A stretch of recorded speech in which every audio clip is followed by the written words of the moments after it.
Bonjour, bonjour, le retour ici sur le plateau télé des Sounddays. Il fait beau et c'est génial, ça sent bon le sable chaud. Et là, ça va être une interview un peu bizarre dans le sens où on va switcher dans une autre langue. Parce que monsieur à côté de moi ne parle pas français, il a beaucoup de chance. C'est une langue difficile à apprendre quand même. Le monsieur parle en anglais. Et ce monsieur est le CEO d'une marque qui s'appelle Meze. Et ce sont des casques extraordinaires que la plupart des journalistes adorent, que tout le monde adore, c'est génial. Et on a la chance d'avoir le bipède ici, donc je vais switcher maintenant en anglais. Bonne chance, ça va être sous-titré au cœur. Hello sir, how are you? Hello, great to be here for the first time in Paris. First time in your life? No. First time in Paris, first time in France. Oh my god. Although I did French in school for 8 years. Yep. So I speak some French, but I never came to France. Speak some French and let me un talk petit, English. Yeah. Because you want to annoy me. I know you first. Then you are the big boss in this company. Can you, yes, say yes. Yeah, in a yes, way. He is a big boss. Can big you boss tell in me a more? small company. You're gonna hang this video. Yeah. People must know this one.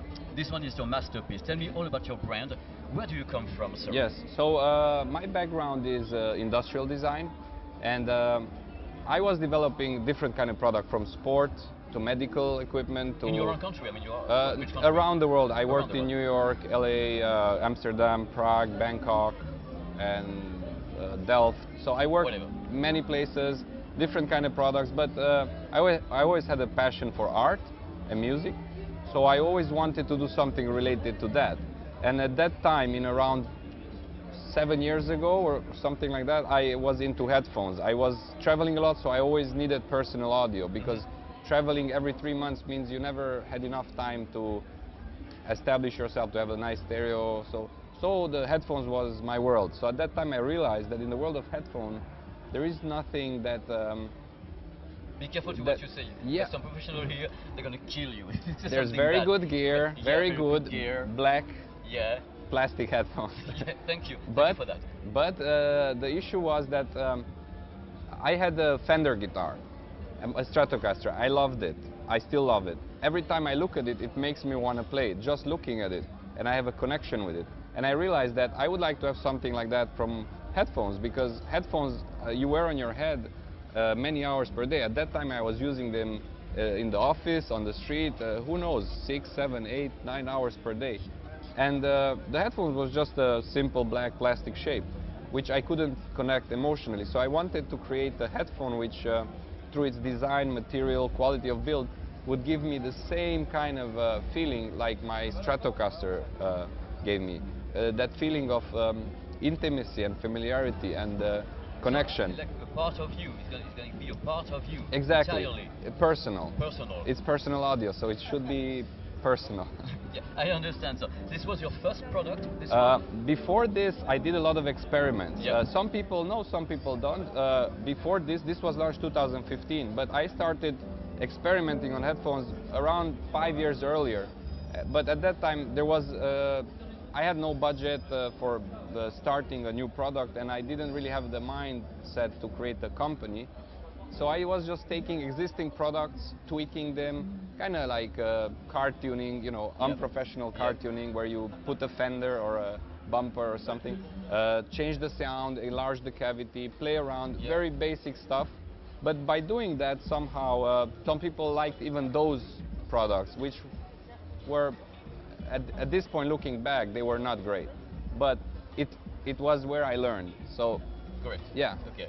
So after 4 or 5 years, we released this, because during this time I started designing and then slowly manufacturing this product, and this took over 2 years. Sorry to stop you, but R&D, it's entirely yours? I mean, you work with companies around the world, or is it in your country, the R&D? For this? For yeah, this yeah, one? this is only me, because my profession was product designer, so I was quite familiar with designer, but with designing. Inside you got drivers, you got everything. I mean, everything is built. It's built to R&D spec. people to do that.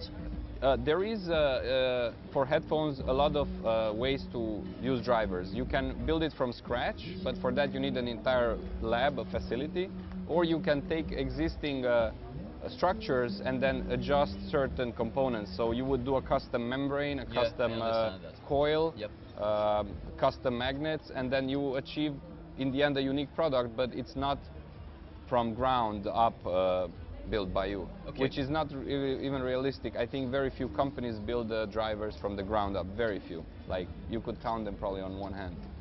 Most of them do some kind of customizing of existing parts. Yeah, I understand. I know the process. Yeah. I know the process. Yeah. Then this product came. I mean, Yeah. on the market, it was a huge surprise for you. I mean, For the me success, too, yeah. it was just amazing, incredible. I was so shocked. I mean, by that kind of product. It was not that expensive. I was surprised by the price. But the price was a computer. It was insane. Yeah, I'm not Was a it a businessman, mistake from so you? I mean, so more or less. I mean, it was crazy to put Yeah. that kind of quality at this price. This is why Yes. it was such a success. everybody always thinks it costs more, and, Yeah, I did. actually it should, but I didn't know how to set the price, and I set the price as low as I could. Then you are poor.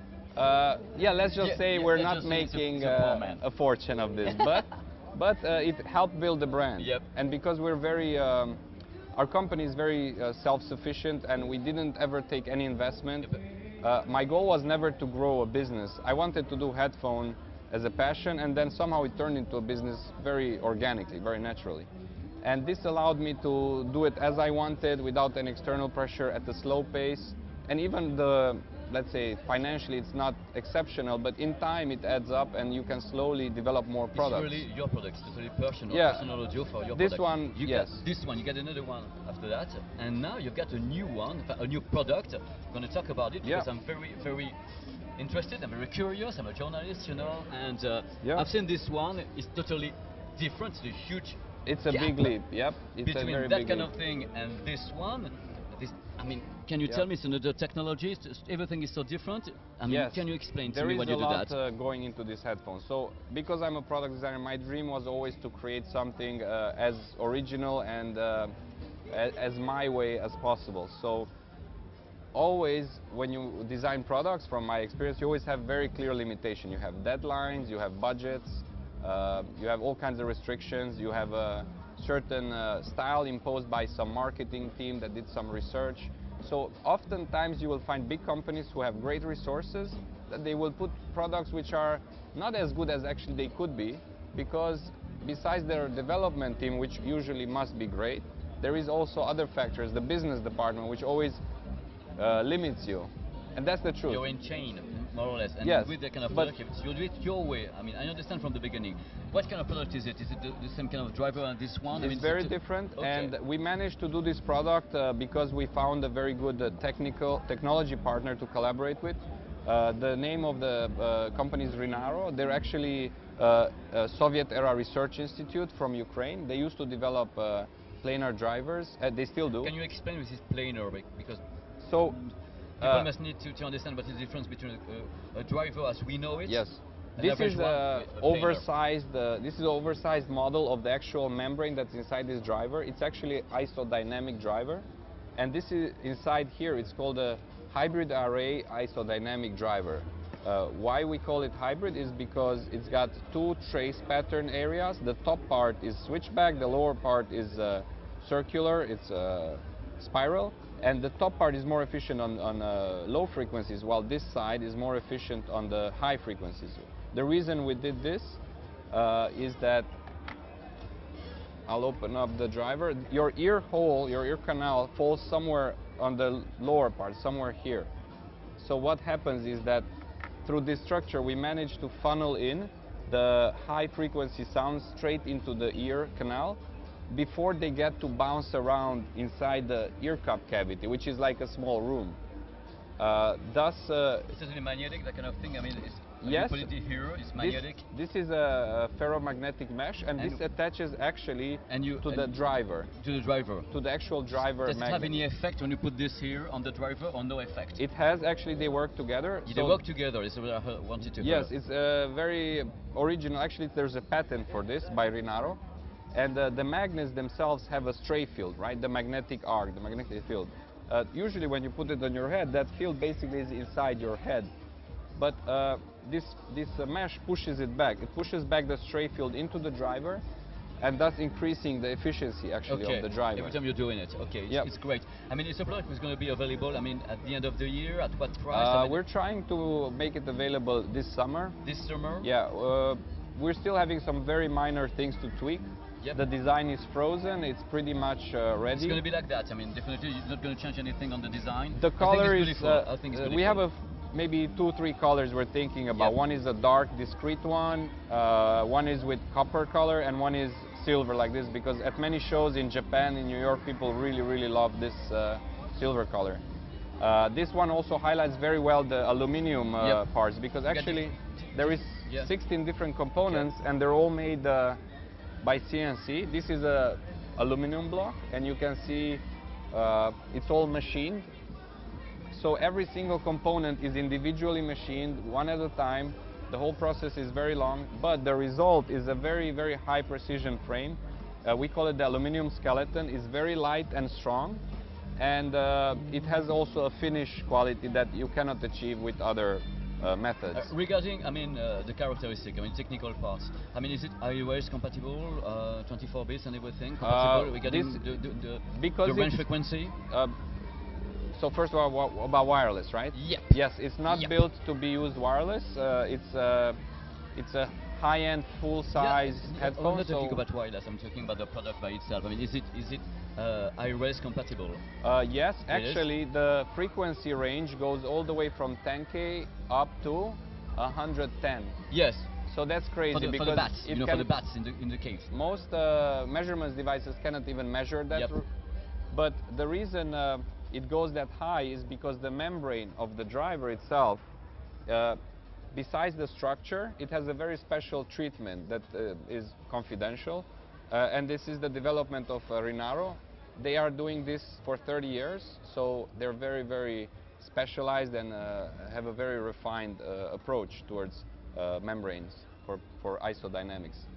And the fact that it can go up to such a high frequency, it's proof that it can reproduce micro details with very good accuracy. What happens is when you have a strong signal right away followed or preceded by a very small signal, then the stronger signal would always drain out, would swamp, let's say, the smaller signal.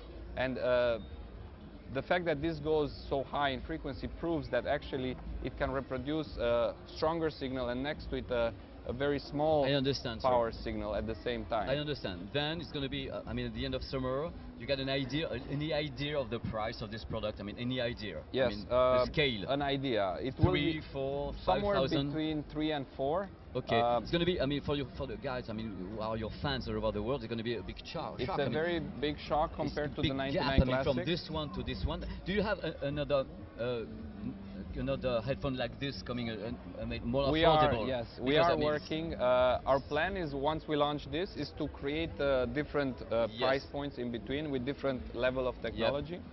The reason why we did this is because to prove that you can do it. To prove that we can do it. They can do it. And here it is. And because it's interesting. So the reason I started this whole headphone development process from the beginning was because I thought it's interesting. So it was never with the business side in mind first. It was always because I thought it's interesting. So the day I will not find it interesting, I will stop doing it. Stop doing it. Yes, because when you do it with passion, eventually somebody will like it and they will appreciate it. And if people see that it's good and they appreciate it, somebody will buy it as well. So you don't have to be the biggest, the strongest in market share. But if you do something special with a lot of passion, for sure some people will see it and it will sell somewhat. Okay. And we're happy with that. This is our business philosophy. It's not about scaling up huge. It's about doing what we like for many years to come. Okay, I do wish you the best of luck and the best of success for this product. And yeah, I mean, the success has already done. Thank you for being here. Yeah. Thank you for getting to France and see France in a sunny day. I wish you the best. Thank really you very the much. best. I will be staying close to you to watch your product and hear your products. Voilà. I'm going to switch in French now. Voilà, c'est la fin de ce petit plateau télé avec ce monsieur extraordinaire présentant toute sa philosophie autour des casques Meze. On se retrouve avec un autre intervenant dans peu de temps qui est Nura, avec Nuraphone, et des trucs à dire également. À bientôt sur le plateau ici télé des Soundez. Thank you sir, thank you again. Thank you. Bye bye. Bye bye.